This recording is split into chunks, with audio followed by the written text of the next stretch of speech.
There okay, so that says live. So if I then go to the live streaming page, bear with me, people. I want to see if I can see the chat. If anyone's here. Is it just on the... So we're clicking the actual video there. Yeah, so you're waiting for the live chat to come up on your channel. When you find that, you can click that up, and then where they would comment is what we're looking at. I mean, I don't know if there's an easier way to do that, but that's the way I do it. Is it the live streaming? Just... Yeah, it might take a minute, though. I mean, there's the one that I scheduled, but I don't know if that's different. That's different. Okay. Bear with me, people. I'm sorry for anyone watching this on repeat. There might be 5 minutes of me going, oh my God, technology. Dance a little? Yeah. I can dance a little.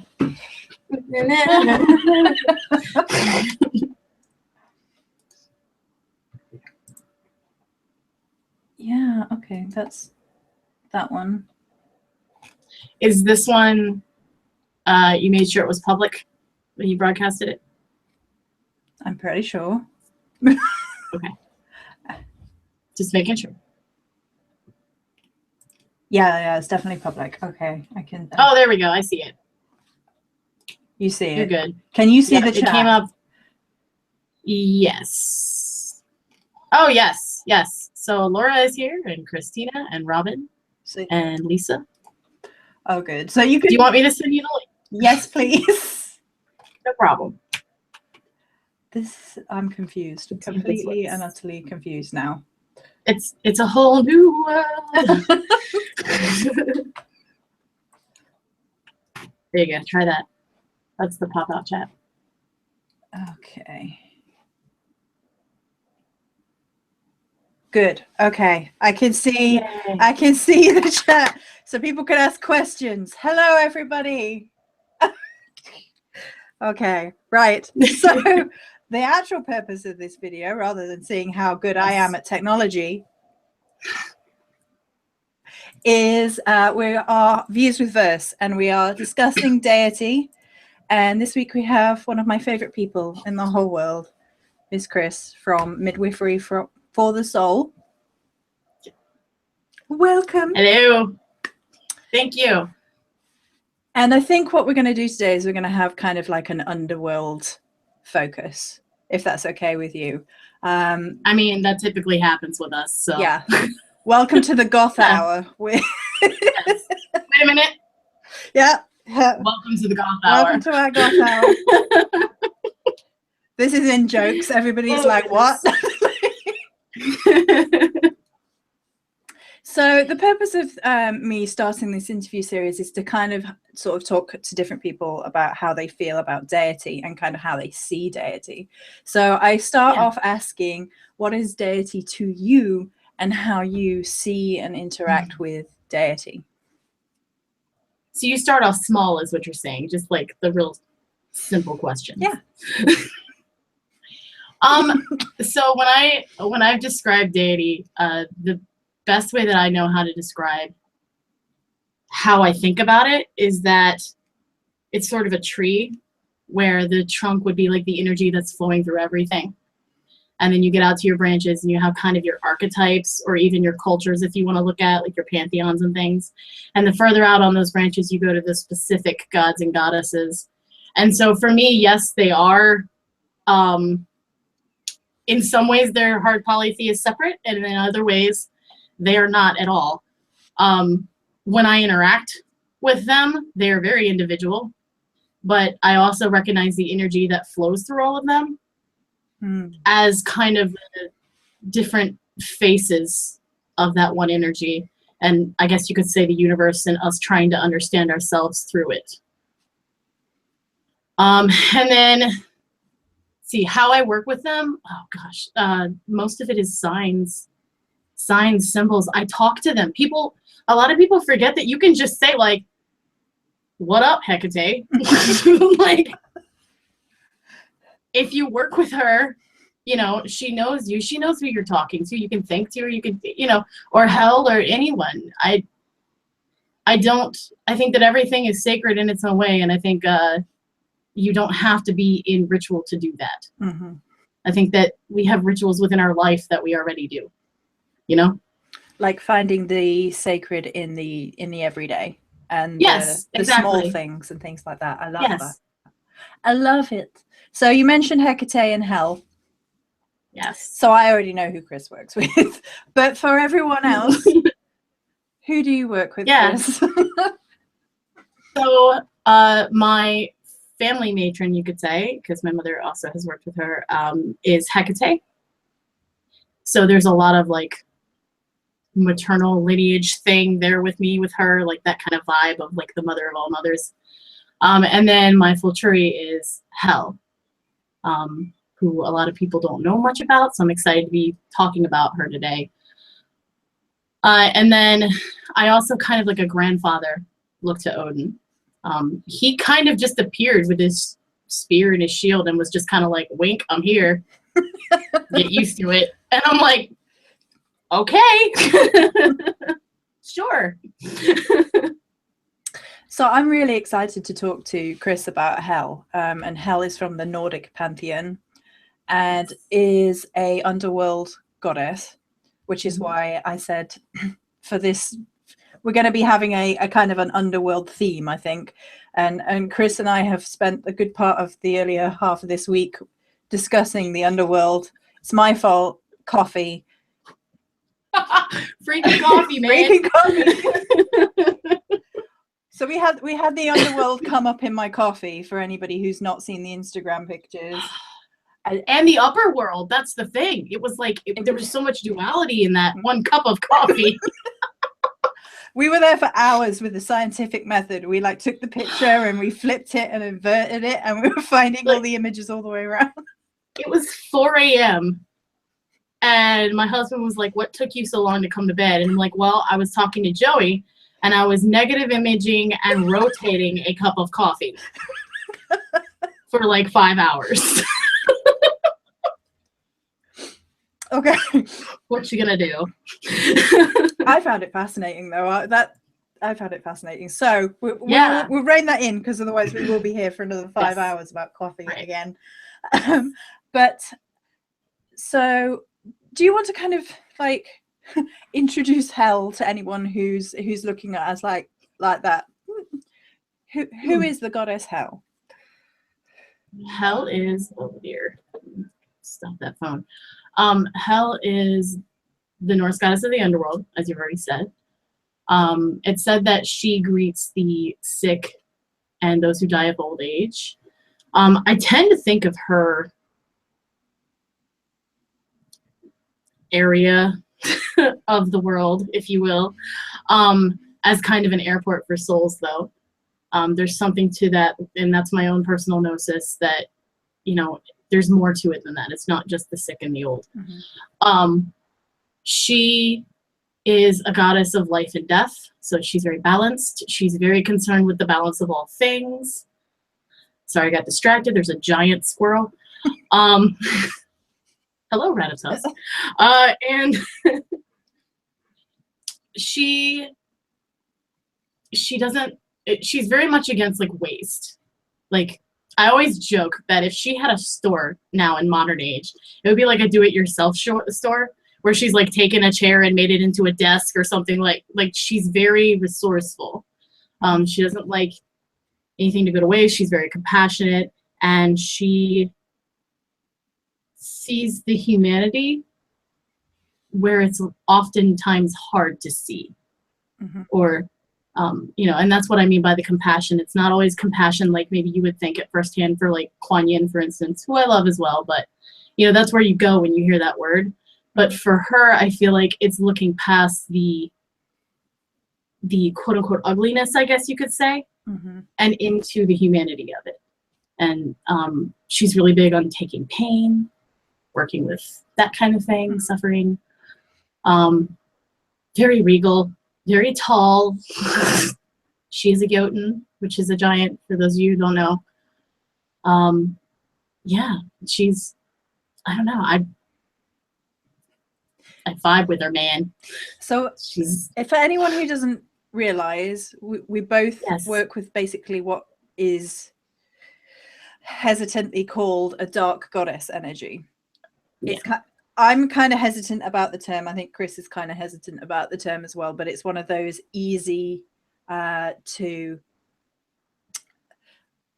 sort of designate. I'm just going to actually ask that from Alora before I move on. Yeah. Actually, does hell have properties of destruction? I thought that was really good, because the dark goddess energies, and I find that there are correlations with how I see and feel about Babe in particular, which is a crone element to the Morrigan. And she has a strong underworld aspect to her and has appeared skeletal to me, and has this whole like death crow element, and sort of challenges perception very much like I think hell does. So we're kind of focusing here on like a dark goddess energy. So I will put that to you. Does hell have properties of destruction? Oh, absolutely. And you mentioned Babe. I honestly think that like Babe and her in another world are like sisters. Because they do a table with coffee. Yeah, right. They're like right, they got each other's back. You know what I mean? So she absolutely does. I mean, you can even look at her rune, which is Hagalaz. Hagalaz means hail, but it's also necessary change.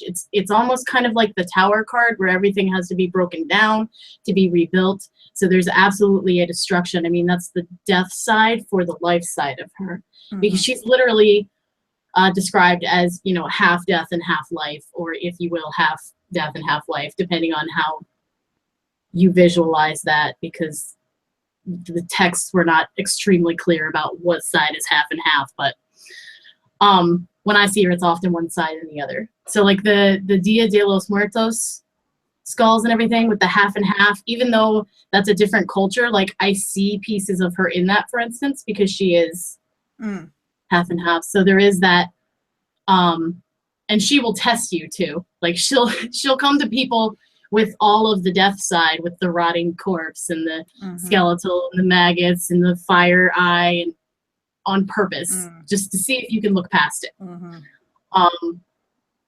Yeah, so there's absolutely a destruction side to her.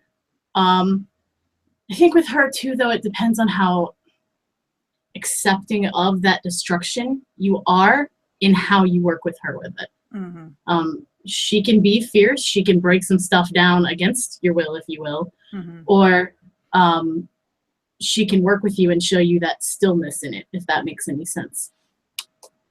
So I feel like what this comes into play with a lot, and this is true of, I'm going to say probably all underworld gods and goddesses, is this death element that comes into it. And because we are so afraid of death, death is the unknown.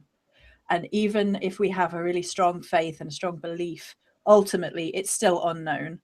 And there's a huge level of kind of like fear around it. And because of that, like the deities that are very much associated with the underworld and the processes of death that we sort of need to deal with on some level, they kind of take on our fear, like humanity's fear, rather than, you know, our fear. And then they physically represent that in terms of like their imagery, with hell being skeletal, half skeletal, and then like forcing you to face your fear of whatever it might be. It might well be death, but it might be death within life. It might be fear of change. It might be all those sorts of things. And I think this might even be light. Yeah. That's a valid thing. So, Cris, are you happy to talk about the death midwifery side of it connected with deity? Yeah.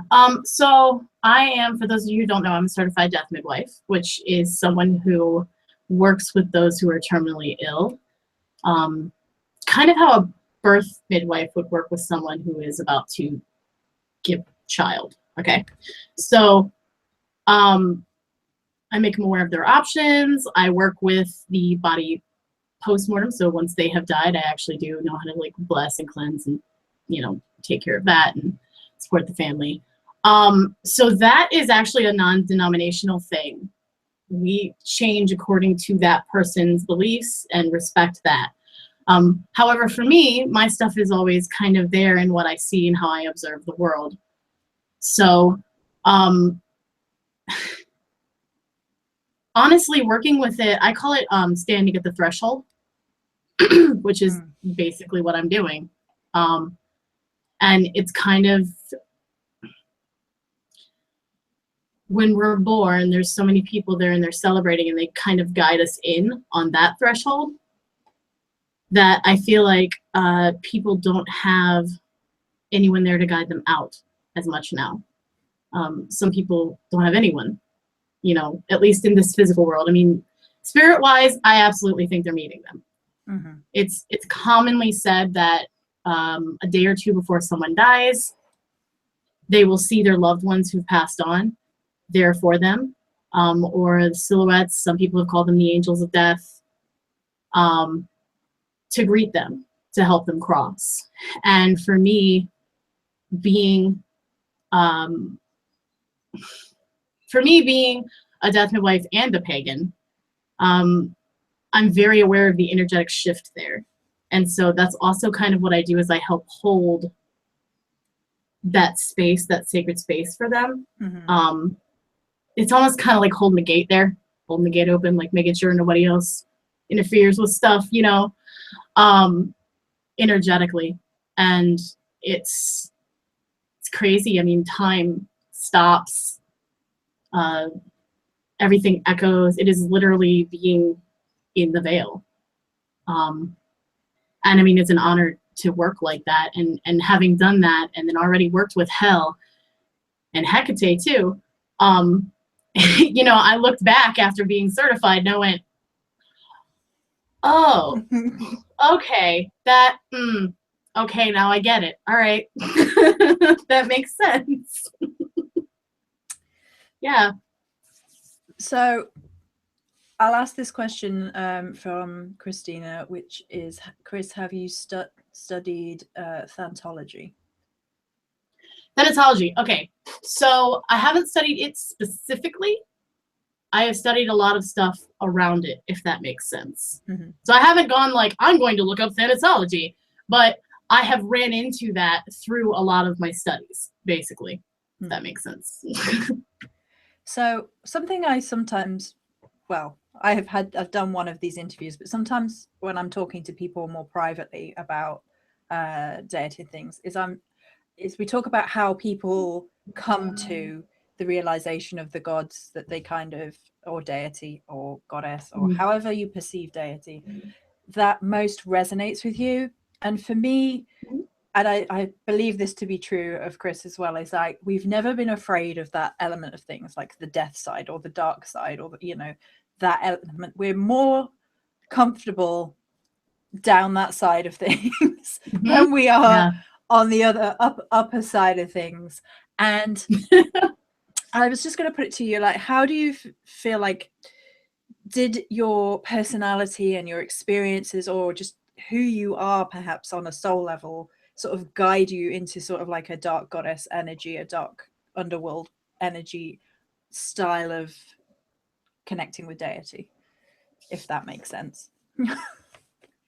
I'm actually distracted because I was reading, she was explaining what thanatology was to everyone, which is the study of death and grief. And I just wanted to say that, if that's all right, to make sure for those who are watching, they know what that means. Okay.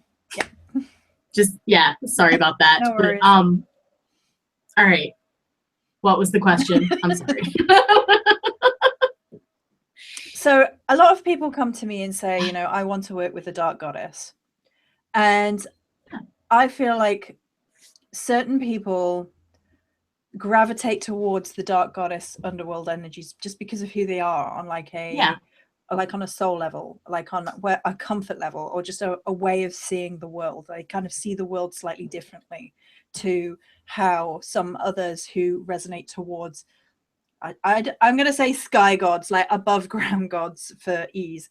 And how do you think that how your life has been, or how your soul sort of resonates around, has kind of led you to like an underworld energy or underworld god, and why do you think that it works for you perhaps, and then it might not work for other people perhaps, in terms of like goddess hell perhaps. Yeah.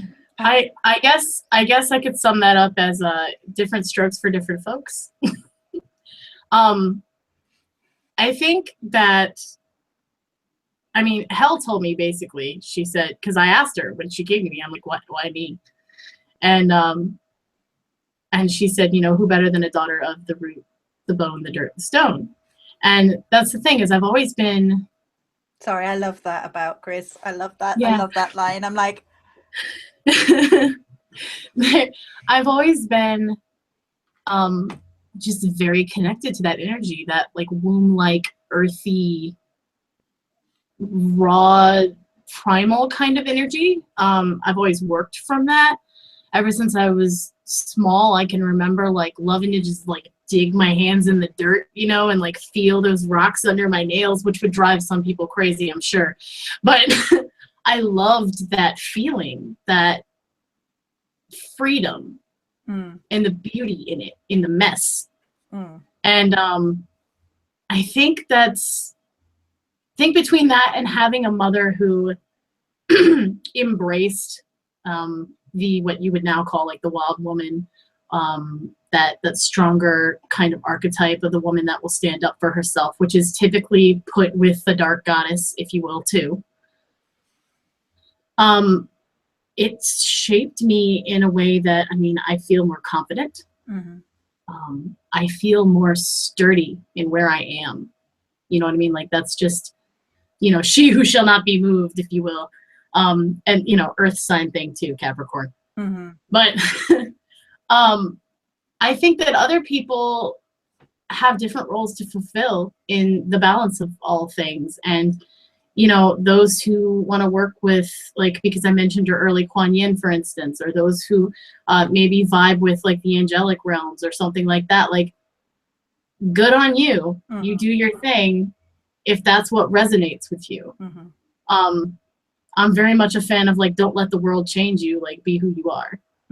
And if that means you want to have dirt in your nails, or you want to sing to the angelic realms, do it.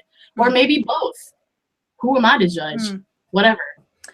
So I'm just going to address what Alora said about that dark goddesses have come to her and she doesn't consider herself to be a dark, raw, primal energy person. So firstly, I think everybody has an element of dark, raw, primal energy to them. Everybody does.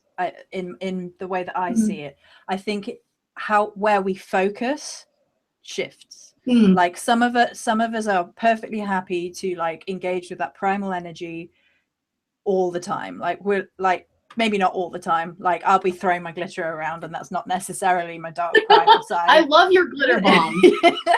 But I think everybody has that to them, particularly when they go to a deeper place with their spirituality. Like when you're doing shadow work, for example. When you're really doing shadow work, it's going to a much darker place. And it's not darker as in negative, but darker as in the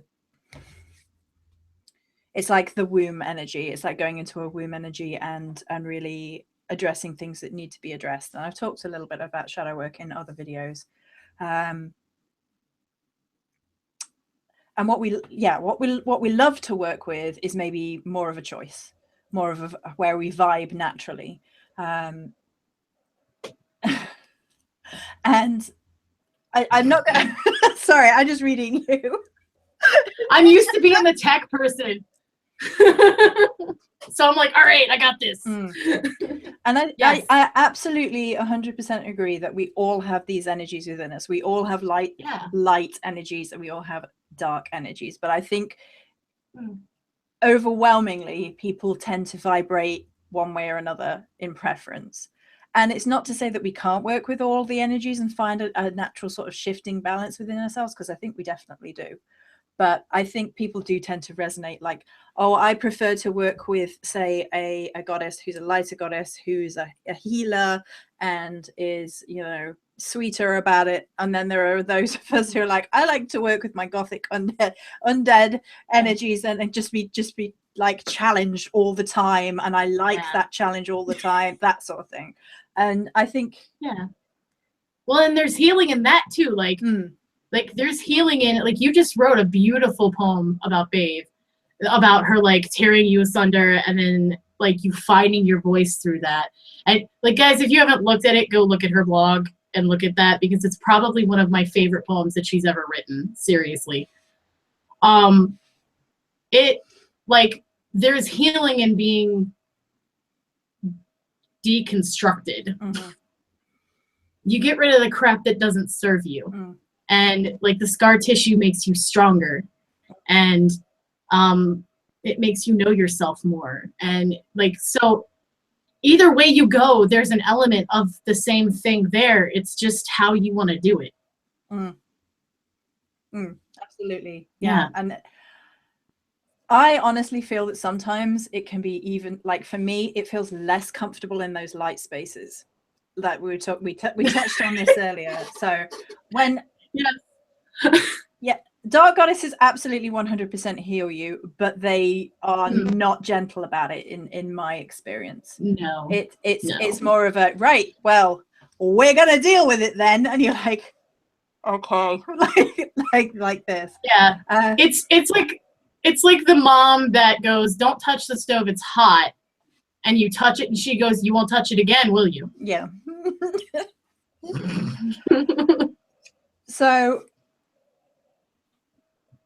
okay, I'll just ask Cris, how do you feel about like the lighter side of Deity, and when does that make you feel like uncomfortable, and why do you think that is, as someone who works with a Dark Goddess? So for me, I'm used to working in the womb, man. I'm used to feeling that like cloak of velvety darkness around me, you know what I mean? Like that warmth. And so the light to me is so expansive that it can be very exposed feeling and uncomfortable. I mean, I joke that like when I meditated, a lot of times like I would go up and it would be like being in the Matrix. Like there's just nothing, they hadn't loaded the program yet, because that's all I got. Because I got up there and I'm like, oh no, going back down. Don't know what to do here. For people that work with that though, like I say good for them. Like I try to relate. I ask them questions about stuff and try to work with it, because I would like to achieve more of a balance with that side. And when I asked about it, funny enough, in a journey, and I've talked to you about this, but when I asked about it in a journey, there's a big fire in the underworld, like a bonfire. And I've gone into the bonfire and come out at the top of the tree, if you will. So I've come out on the light side from the dark side. And that was like an eye-opener to me, because the truth is like it's not one end and another end, it's just a circle. And it doesn't, you know, the threads of weird run through it all, so just take your pick. So, you know, I asked them how to work with that, because I would like to relate to it more, but I can't help. It's like when you go and visit a country and you're like, this is beautiful, this is great, I don't know what to do here, but this is great. And then you're like, all right, I need my bed though now. I need my bed. I want to sleep in my own place. And that's kind of what it's like for me. I'm always fascinated to hear about it though. And I do the same way that I worry with people who kind of go to an extreme of the dark. I worry that people can go to the extreme of the light as well. So it's kind of like if they're not asking about the other end, then I'm curious why. You know what I mean? Yeah. Like it's natural to be curious about the other half of it, if you will, or to want to explore it all. So this is something that I talked to Cris about when we were coffee divining, and we got to this point. So I'm going to bring this up in terms of like Deity. So we talked about seeing Deity in terms of polarity versus seeing Deity in kind of a state of flux. And I felt that people who were drawn to underworld deities in particular could get behind the idea of flux a little bit easier because of the constant sort of shape-shifting nature of a lot of underworld deities. They often have like a trickster element to them or a shapeshifter element to them, and it's a common thread with a lot of underworld deities. And I tend to think about the world in a constant state of cycle, a constant state of flux, and I think it's actually really quite damaging for us to get stuck on polarities. And we're all guilty of it. We're all guilty of putting things in boxes rather than seeing like the motion between them. So what we're kind of like been talking about with this light and dark goddess is kind of like the polarity side of things. Like, I can only be over here and I can be comfortable over here, or I can only be down here and comfortable here. And it's trying to find a way to kind of incorporate both. Yeah. Well, I mean, without the incorporation, we start defining ourselves and limiting ourselves, which is like a whole conversation that's kind of been going on lately. So yeah, I mean, that's just another example of like, you know, you're like, I am this. Yeah, but you're many things. Like, if you are the universe to some extent, and the universe has that many facets to it, imagine how many facets you have.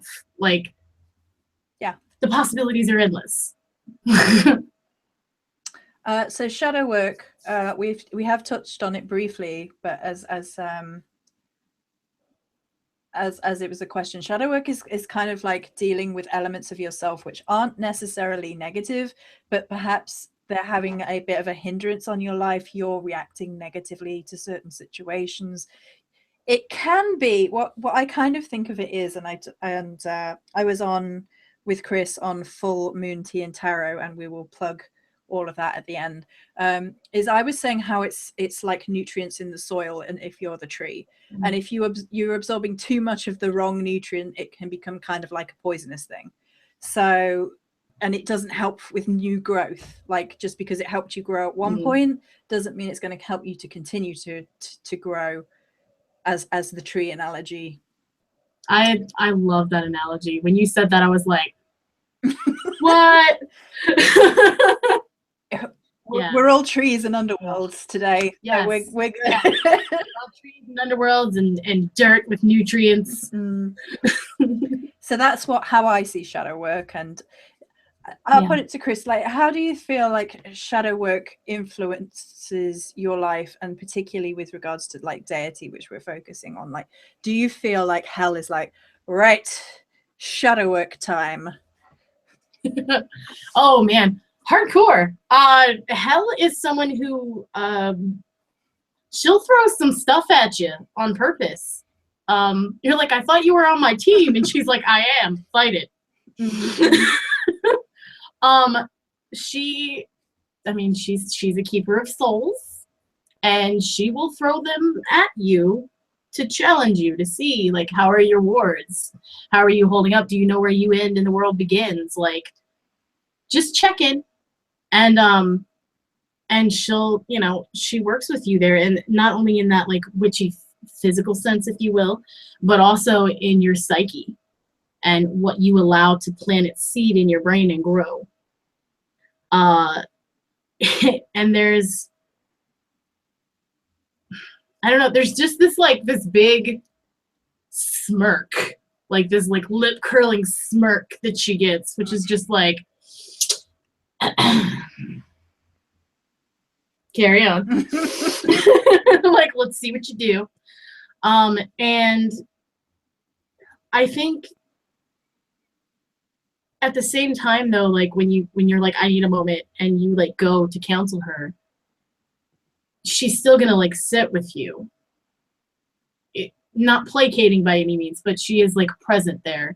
And I mean, she is definitely a watcher as well. I know you've described the Morrigan as that, and I can see that correlation between them, where she will go silent on you and just go, all right, figure it out.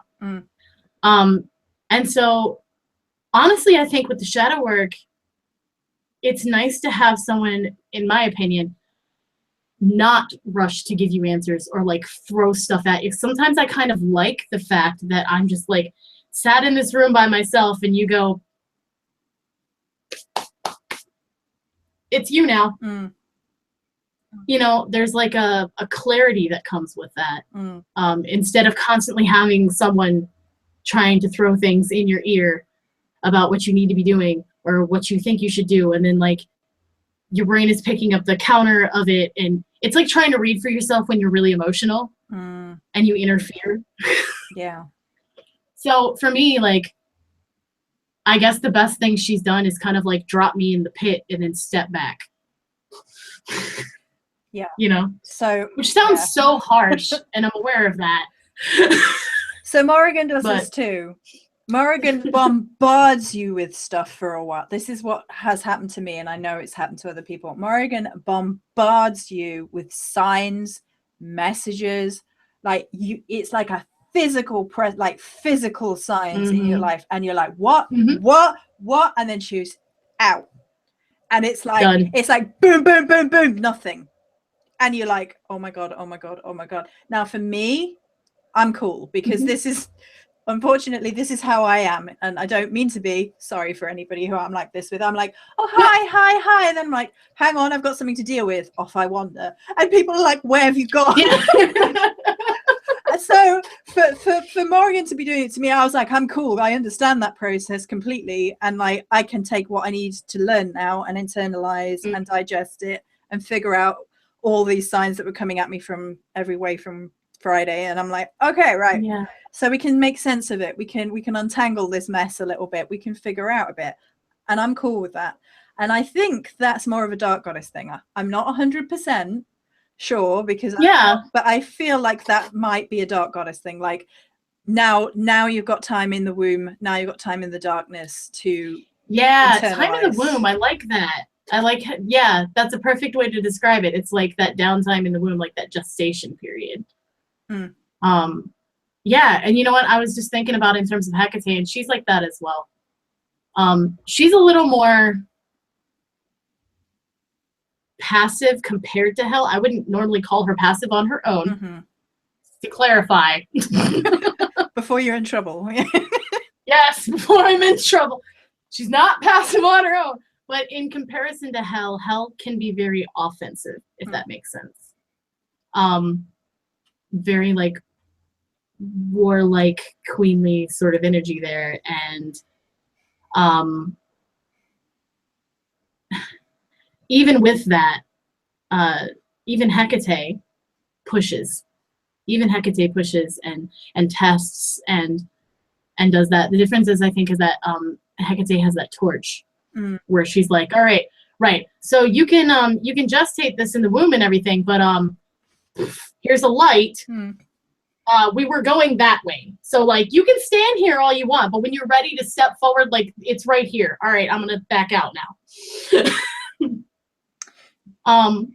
Whereas I feel like Hel will just be like, we're in a hall and you're standing still. I don't know. Where are you going? That's a good question. Do you think you need deity to do shadow work? No. I think that you only need to work on your self-awareness. I mean, that's essentially what shadow working is. It's working on the subconscious and bringing it to the foreground, or at least noticing when it filters into the foreground. So, you know, it goes back to the whole like know thyself thing. The more aware you are, the better you work with it. And Deity can help with that, absolutely, because they can become mirrors in a lot of ways outside of yourself to kind of see things through and help you, you know, in messages and things like that. But no, absolutely, you can do it without Deity. Yeah, I think so anyway. I think so, absolutely. I think often Deity is really wonderful, no matter what deity you're working with, if you get to the point where you're getting overwhelmed. Because even if you work with the dark goddess, and I just thought to say this actually, that we've both said it, you know, that they will rapid fire and back off. But I've had times in my shadow work where I'm falling to pieces and I've like cried out into the night, like, Mama, I need you now. I can't do this by myself. And she will come back. And like, I've had physical signs at that point, like I'm still here. like I can feel her now when I'm saying it, because like I can feel like this cold energy come around me, like I'm here. And I think that can be, if you're working within a spiritual path, I think it can be a really wonderful thing to do with deity. But I can absolutely say that I worked with deity in the abstract for a long time before I realized who the Morrigan was, although she's always been with me. But I worked in the abstract for a long time, which is basically working with male and female archetype without being specific, for anybody who's confused. And that, and I started out that way as well. So I think a lot of people do. So even when you do things like in part of shadow work, if you give something up to the universe, so for example, you're working on an issue and you write down the issue and you burn that in your cauldron and you give that over to the universe as a sort of ritual part of shadow work. It's just a small component, a small piece, but that kind of is a little bit of spell work where you burn something up in order to release it and give it to the universe. And that could be with or without deity's direct involvement, for example. So yeah, that was a cool question. I like that question. Okay. How right, so we're going on about 20 minutes. So I'm trying not to, because I could talk to Cris for hours, and I do. So I'm trying to limit it to about an hour. So if you are happy to, how are some of the ways in which hell made herself known to you or materialized to you in your life? If you're not, we'll move on. But yeah, no, I'm fine with this. So I think the earliest sign that I ever remember of her, and I spoke about this on Teen Tarot, is that I used to have these like robed figures with a skull face, like just one robed figure with a skull face at the foot of my bed. Like not every single night, but many, many nights. And normal children would be terrified at this point. But I was like, oh, they're protecting me. For some reason, they were a guardian. They were watching over me. And so I wasn't scared. And I didn't really think a lot about it until I was about, I don't know, like 10, 11, something in there. And I was flipping through my mother's oracle deck. It was the Goddess cards by Susan Sen-Boulay, who is an amazing artist. Yeah, gorgeous. Yeah. And I was flipping, and there was one that just caught my attention. And I flipped it over, and it was Hell. Now, for Hell to even be in a deck is weird to me, because she's known as the Forgotten One for a reason. She doesn't get talked about a lot. And so that, looking back, was really odd that Susan Sen-Boulay made one for her. But it had the Jester mask, and I remember reading it and going, one L, Hel. I wonder if this has anything to do with the hell that, like, of Christianity. And I read it, and I was fascinated by her. But then, I'm a kid, so, like, I forget the very next day. So then I'm, like, 25, somewhere in there. I'm 33 now. And I am with a group of friends. We are on Skype, and we are basically channeling. We're automatic writing, and that was what we did. We hung and did messages for each other. And and she comes up out of my hallway, which sounds absolutely absurd, but she literally rose from the ground up, like you would see in a movie, like a shadow manifesting. And she was very tall and in this dark hallway. And I was like, I think she's here. And I'm just like, what do you say right now? There is a very tall, Jotun, shrouded person in my hallway. And she was just, simply like, I'm your other mother. Because I, at that time, had Hecate. And she's like, honor me as such. And she asked me to light a black candle for her. And I did. And then that was when I asked her, why me? you know, are you sure? Like, not to be disrespectful, but like, are you sure? Like, why me? And that's when she said the root, the dirt, the bone, the stone. And oh gosh, I've had her come to me in meditations where you are so deep in the energy that you literally feel like you're drowning because your vibration is trying to adjust.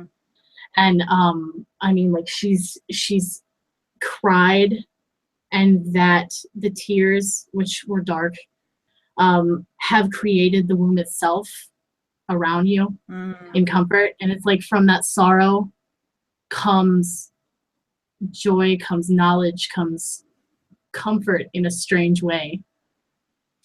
So yeah, those are some of the experiences that I've had with her that are probably the most poignant ones that I you know, like, stand out instantly.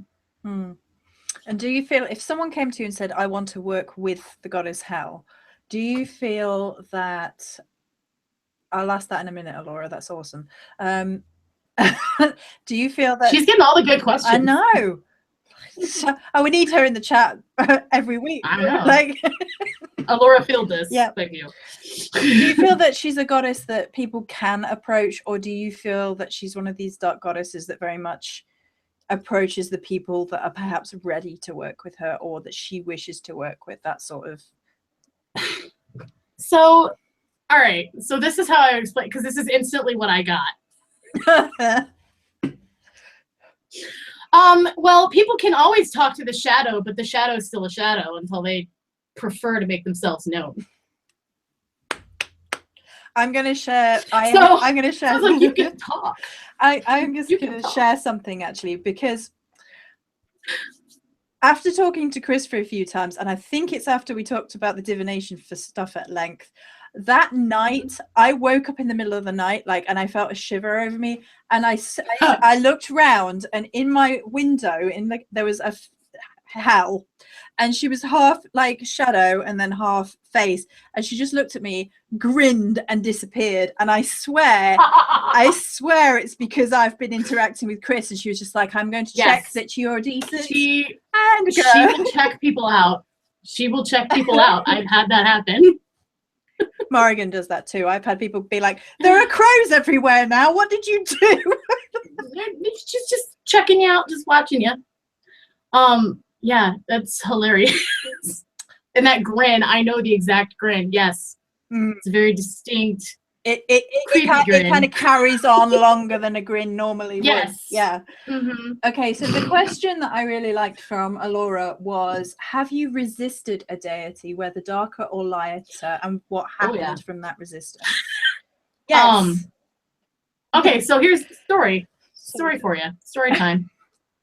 Everybody get a cup of tea. So Hecate, actually. Hecate was, and we all know how that turned out apparently, but Hecate was basically beating my door down.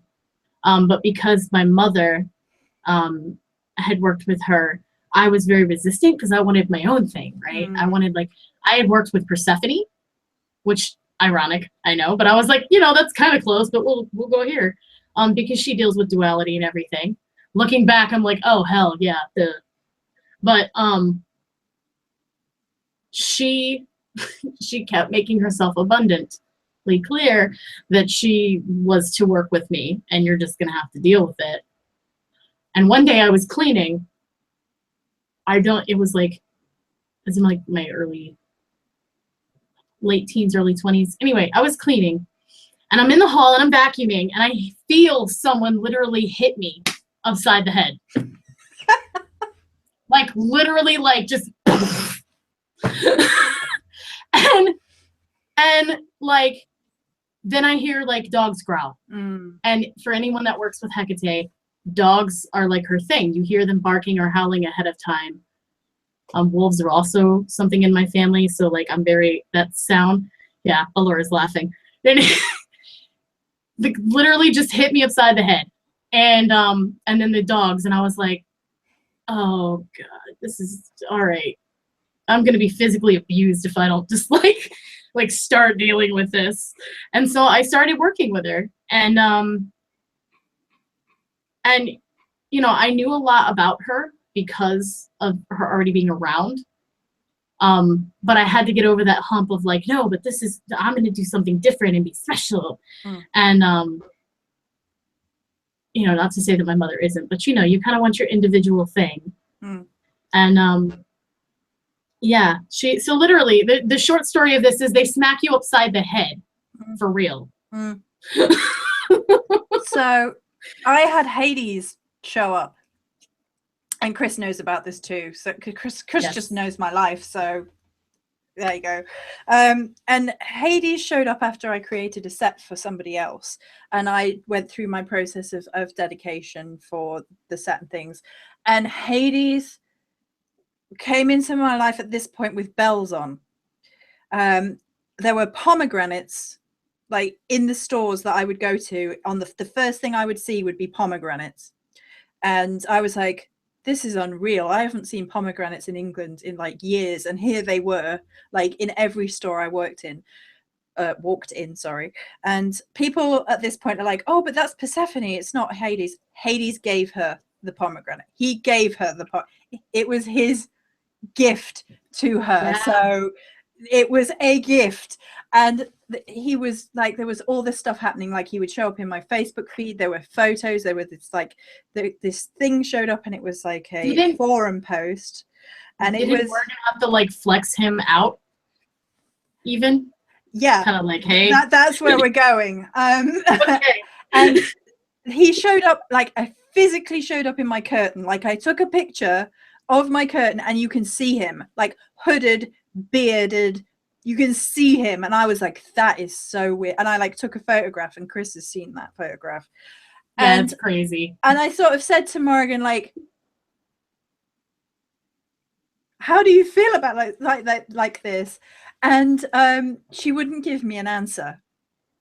And I got the feeling that she wasn't best impressed. So I resisted because I'm not going anywhere unless that Morrigan doesn't want me to go necessarily. Yeah. And whilst I think they could work aside, because underworld energies, sovereign energies, sort of like that.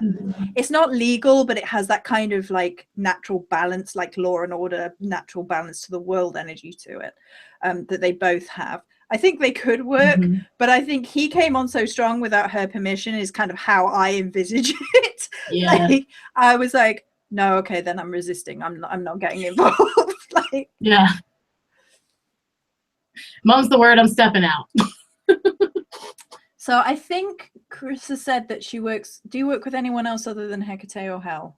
That's a question. So there's Hecate, Hel, and then Odin is like a grandfather. He's definitely in there. But Hecate and Hel are my main two. And how do you work with all three? How do you juggle that is what Athena is asking. You know, they kind of have their own, this sounds like such a cop-out answer, but they kind of have their own places in my life. There's certain topics and certain sections that each of them deal with or tend to deal with. The thing that really messed me up in the beginning was the fact that like all these black animals, like black birds and black dogs and black cats, and freaking Odin's got wolves, and then Hecate's got wolves, and then freaking Hel, her brother is a wolf, Fenrir. So I'm like, I don't, like, deciphering that in the beginning was very tedious. Yes. But it's one of those things where you just ask them, you go to them and you ask, and you just keep checking in, like, you know, do you need anything from me? Do I, you know, what should I do with this? What would you have me do? And I think that's the most important thing. And then, like, I try to, as I said earlier, you can just talk to them. And everyone who watches Joey knows that she sings songs and stuff. I will often sing songs to them, because to me, that's a form of praise for them. That's, you know, even if it's something about what I'm doing, but like, hey, this is a song and I dedicate it to Hecate. And, you know, I sing as I'm doing this, or like, you know, this is a noble song and I will sing it to Odin, you know, or like something about shifting. I think it's more so not that you have to keep them in compartments, because life isn't compartments. It just kind of runs together, and so you just have to kind of keep checking in with them and giving that energy to them. So you know how we said polarity versus flux earlier? I think this ties into that. I think that because when you work particularly with underworld gods, but not necessarily just underworld gods, you see deity in a state of flux, a state of shape-shifting. You see the seasons and the cycles when certain gods require certain things, perhaps, and when you need to gravitate towards certain areas of your life, need addressing magically, spiritually with deity. Right. And that can even be on a seasonal thing, like throughout the year. I know that Ravenflower last week, she said like at certain points of the year, she felt more strongly drawn to work with particular deity. So I think that I think often when people are like, but how do you deal with all these different components? You're thinking of it in terms of polarity rather than in the flow. Like quite often when we work with multiple gods, I'm not going to say all the time, but quite often when people work with multiple gods, there seems to be commonalities, like common threads. Like there is an underworld presence, there is a knowledge presence, perhaps. When thinking about the gods that you work with in particular, there is a sovereignty element that seems to underline all three. And because of that, they're not as separate as people worry about, I think. Because, you know, this issue of sovereignty can apply to all of them, and they might all be watching on a certain issue, that sort of thing, if that makes sense. I don't know, because generally speaking, I only work with the Morrigan. I've had Brigitte come into my life twice for healing, and then Hades, like the uninvited party crasher. I'm gonna get a load of nonsense tonight. I know I am now because I've talked about it. No, like I can relate to you, because you do custom sets and things for people, so you will tend to have to work with a different deity, which to me, for one, that's a lot of trust in Morrigan and everything, for her to be like, yes, my child, work with these other people. And I'm not so sure Hel would do that, but in some ways I can relate to that too, though, because sometimes I get, like, you know, spirit diarrhea of the mouth. And when I'm talking to someone, and a god or something like that will be present and just kind of happen. And I've gotten people that I don't even know that that's their name, but this is what I'm hearing, and so I'm just going to tell you. Papa Legba is one that isn't always classified as a god by a lot of people, but like that kind of genre of things. And he's come in, and I'm just like, what? Why? What? I don't. Wait, do I have to like do things for you now? Oh, you just wanted the okay. Okay, you just wanted the message. Yeah. Good. Yeah. Because I already have 3, man. I already have 3. So I don't know how the people who work with multiple deities all the time, like on a grant, like pantheons, you know what I'm saying? Keep up in terms of that. I mean, they must be constantly praising and constantly, I'm knocking things over, constantly praising and constantly giving of themselves in that way to keep up with all of them. So just to sort of talk about that a little bit, the way that the Morrigan talked to me about this is like, what I do on the creative process is technically for other people's deities when I do it, but it's all in her honor, because ultimately I'm hers and this is my work. But I will connect with, meditate with, see and feel and even hear, because by Goddess Freya, my goodness, and for Frigga and Odin as well. They just boom, like I'm getting energy now because I said Freya. Like every time I make every time I make something for Freya, it's like time to bleed now, because I will shed blood every single time for Freya. Like all the other gods are like, they want a little bit of blood the first time, and that's it. Like if you remake them, it's fine. You've already done your sacrifice. Right. Freya, if you're gonna do this, you need to bond it. Every Yeah. single time Freya wants blood, and it happens to me every single time I make something for Freya. Okay, so we're coming up on the hour. So I'm going to say, is there any questions that anybody wants to ask Cris or me and Cris before we round up for the hour? Throwing it over to you, chat. I'll do the dance. This is the intermission dance while we're waiting.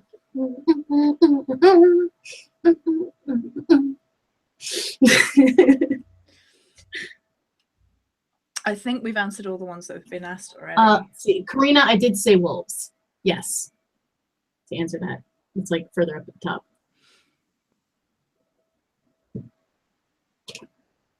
Have you had any encounters with Coronanos or Heimdall? Well, I have not had any with Coronanos or, yep, I guess that's how you say it. I can never say his name. I always get it wrong as well. Heimdall, I have felt. I haven't we haven't been introduced, if you will. But I have definitely felt his presence in traveling. I mean, that's kind of his thing is, you know, he oversees the roads. So I definitely felt his gaze and his presence there. Very different. But not like neutral, not, you know, he's not like coming for me and watching me or anything. Kurnonos. Well, I've heard. Is that how it's properly said? I don't even. See, I've heard this in a number of different ways, and I've been told that no matter how I pronounced it, it's wrong. So there are yeah. But for me, no, with Heimdall, and I've never been asked to do anything for Heimdall, so it's not something I've engaged with. Coronanos. That would be interesting, though. Yeah, it would be. But Coronanos, yes, for a number of reasons. A lot of people who work with the Morrigan end up working with Coronanos as well because he complements her, and it's an odd coupling in a lot of ways because the law doesn't quite put them in the same space necessarily, but he kind of has like this wild hunter element to him. And there is suggestion that they've crossed paths in some. I can't remember where it was from, but I remember that somebody said to me once they met in this myth, and I can't for the life of me remember which one it was. But for me, he's shown up on a few occasions and kind of like popped his head up, and then I've not engaged, and so he's popped off again. And it tends to be around now. It tends to be around like springtime, and then like this year I've seen deer. Last year I saw deer. Now this is weird in where I am because although there is woodlands, it's not like deer woodlands. It's not like you would expect to see them where I live. It's not like wide open woodlands. There's a lot of farmland around where I live, so seeing them is odd, and like made me sit up and pay attention. And he's definitely come through in messages and visualizations and things. And when I actually did a Beltane set for someone recently, the god was kind of getting antlered in the vision of the Beltane energy, and I was like, oh, it's Corona. Oh, okay, right. So, okay, so how do you differentiate visions, messages, downloads, or images? So presumably, how do you know who it's from? That sort of. You can feel it. Like there's a tangible difference in the feeling of like I'm gonna imagine things and like play, and then like, oh, okay, there is a very strong energy right now, and they feel like this. For instance, with the Morrigan before she's come to me for friends, and there is like this crackling fire energy that comes with her rushing in, and it is like all around you, and she wasn't happy at that time, so that might have been part of it. But it was anyone who works with energy energetically, you can feel the shift happen. So that's one of the first things. The other thing is like half the time you don't even know what you're saying because it's just like it just happens. Like verbal diarrhea, if you will, or word vomit or spirit vomit, I've heard some people say. So that's another thing. Imagining you actually have the time to like formulate where you're gonna kind of go with it, and it feels totally different. So, you know, that's, to me, is how you tell. And the only way you can do that is with experience. And like, the more you do it, the better you know that feeling. I will get quite strong visual images when I'm making sets, for example, but because I'm working for a set for a deity, I know what I'm doing going in. So this is kind of like the reverse. Right.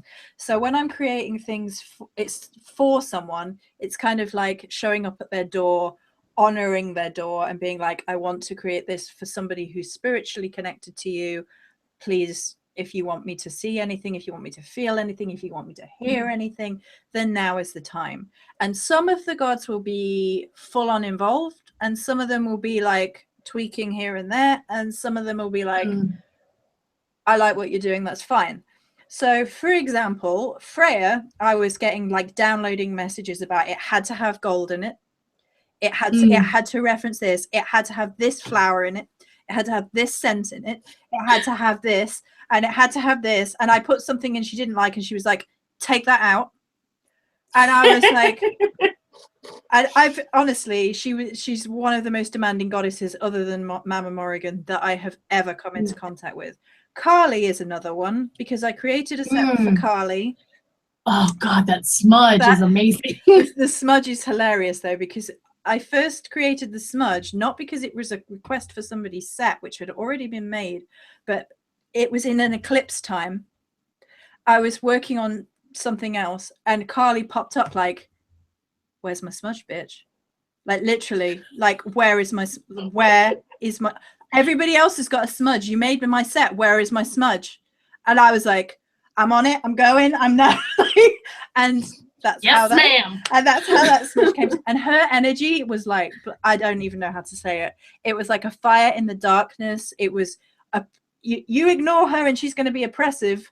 She ain't going to take no for an answer, kind of like boom, like creation, primal fire. Yeah. Well, that's how I described the smudge. When we had it on Tea and Tarot, we featured it, and we were trying to describe it, and I kept saying it's like this like molten core, like this you know, ember that's ready to surge underneath all this ash and darkness, and it's such a beautiful smudge.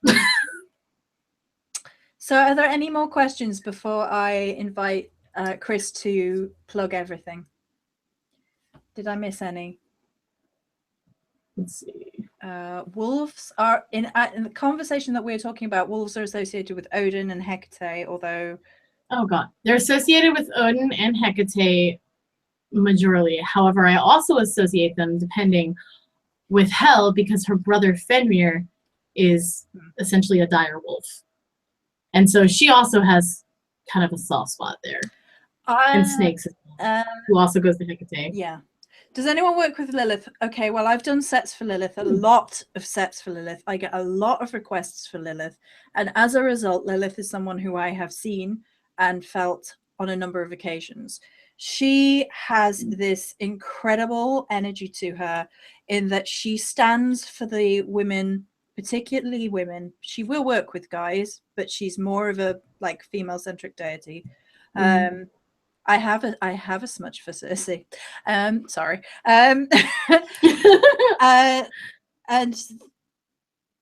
she stands for those who have been belittled, hurt, harmed, broken, particularly women. And she kind of like, it's an empowerment, but it's very primal, it's very earth-centered. And I got this very, very strong image with Lilith of her temple literally being blackened earth, like a circle of blackened earth. And it was like volcanic blackened earth, like there was destruction all around it. And it was like, this is destruction. I'm getting shivers now. This is destruction, but anything can grow here, is kind of what I got from Lilith. So have you ever worked with the old one, the man in black? Not personally.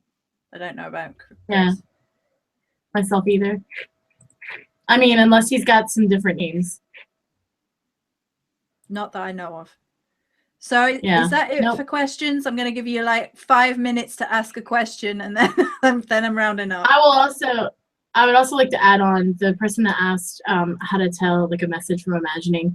There's also a lot of times people will have a tell, and there's a place on their body, or there's something that happens, like maybe their earrings, or like for me, it's the back of my neck where I have my health tattoo.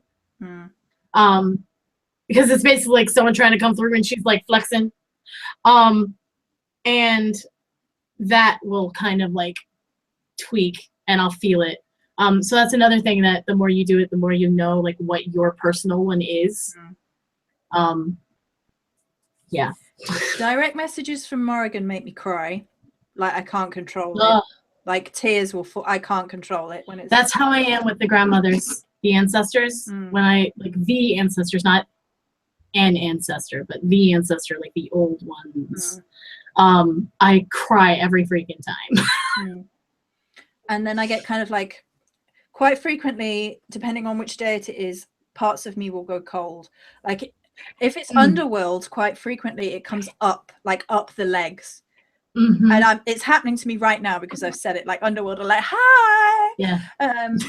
But then Morrigan quite frequently goes around this area, like mine sort of thing. Or if she wants me to see something, mine, that sort of thing. And that's like a cold, shivery. It's like someone walked over your grave feeling is how people describe it, which I think works well with that underworld theme for the day. Yeah. Was there anything? That's a similar feeling to the back. Yeah. Like that oh. Don't ever discount your creativity or your intuition. Like people at the like I'm trying to tell my tales. I don't want to confuse myself and my deity. You're not necessarily as separate as you imagine.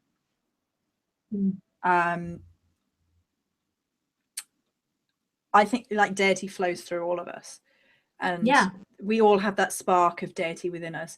So don't worry about getting it wrong. Like if you get it wrong, it's just part of the learning process as far as I'm concerned. Don't worry about getting it wrong. There is no right answer as far as I'm concerned about that. Is there anything about the underworld anybody wanted to ask before, like underworld deities or underworld stuff? Underworld. Going once, going twice. I would carry on, but I'm going to have someone come home soon and won't be best pleased if I'm on this still. So is there any questions about the underworld, about anything like that? It does feel like a tingle on the back of the neck or a brush on the cheek. When it's up my legs, it feels a little bit like cold pins and needles without like the loss of feeling that you get with pins and needles. It's kind of that as a physical. I know, I'm allowing any underworld questions because I love underworld and that sort of discussion. I might have to have Cris back on and we'll just talk. Laura's like, we can ask questions all day, so you gotta cut it off. Okay, we good? No more burning questions. Okay, I'm gonna let Cris plug everything that Cris does. Go for it. Everything that I do. Well, in the morning I take a shower. So Cris Ashburn, Midwifery for the Soul. You can find me on YouTube. You can find me on chrisashburn.com, CRIS, no H in the Cris. And I am a unconventional tarot reader. I'm a certified death midwife. I also have now opened up to doing intuitive spiritual mentorship, which is basically, I've been doing spiritual research in the field of studies, if you will, since I was like 12. Like, I've gone to workshops and things with my mother. I have experienced different healing modalities, all kinds of stuff. I've done tarot for like 18 years now. And basically, I wanted to bring that to people because I know there's a lot of people starting out, a lot of people that don't know what to do, a lot of people going through dark nights of the soul, things like that. And so I started the mentoring. So if you're interested in that, check out the website. I also do every full moon. So coming up, it'll be April the 11th, I believe, is going to be a full moon tea and tarot live broadcast with my partner, Charlie Nichols, not like my partner like love, but one of my friends. And we host, and that's where we had Joey, which was an amazing show on Shadowwork. So if you're interested, go look that up. And let's see, you can find me on Facebook too, under the same name as my profile, and then on my page for Cris Ashford Midwifery for the Soul. And yeah, that's also, there's an ancestral course on my website as well now too. A lot of people don't know about that one yet. Yes, definitely go check out everything Cris does, and definitely watch Full Moon D and Tarot with her and Charlie. I was on there. That's got some really interesting stuff. I chat about shadow work actually. So if you're interested in underworld stuff, we do have like a 3-hour chat on their channel, which probably it's so has a long, bit more, but it's so good. which probably has some more of those questions probably answered. I am going to pester Cris to do more of these because I find talking about the underworld fascinating. So I will. Yeah. Like people are in chat I'm like down. part two. Part two, yeah. So Yeah. Dos. And that's how we end this chat. Dos. Yes. Dos.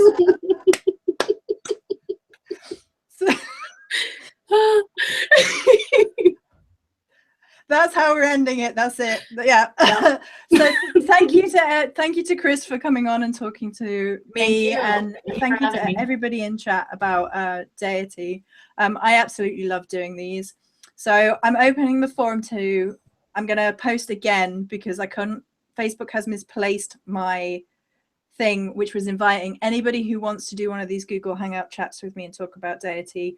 I do them every other week because doing them every week seems a little bit excessive, but every other week allows me to like gear up to the topic because I can talk at length. As we can see, we've been here for over an hour. So the forum is open to anybody who wants to come chat to me on Google Hangout and bear with my absolutely terrible technology skills. We got there in the end. It's not, no, you don't give yourself enough credit. This went very smoothly, actually. So I couldn't find chat. You're not as bad as you think. I'm gonna have to have like a Laura it's on. Fine. Or you no, it's like, fine. Where's the chat? I got you.